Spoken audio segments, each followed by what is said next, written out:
bagong ligo eh.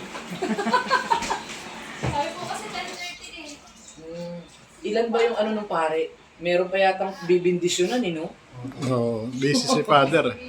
Kaya ayaw nila Dalawa pa raw yan. Ayaw nila ng ano eh. Kaya ayaw nila sa piyesta eh.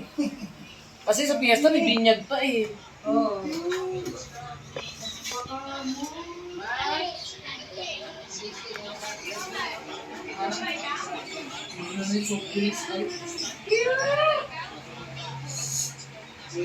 Mama? Oh. Bakit? May tulis. Si Dulis. Ang ganda ng bed nila. Paano sobrang liit? Gusto ko yung ganito na naman yung binibigay ng nila. Oo.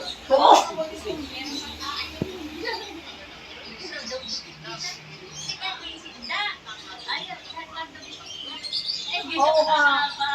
Ay, parang buti.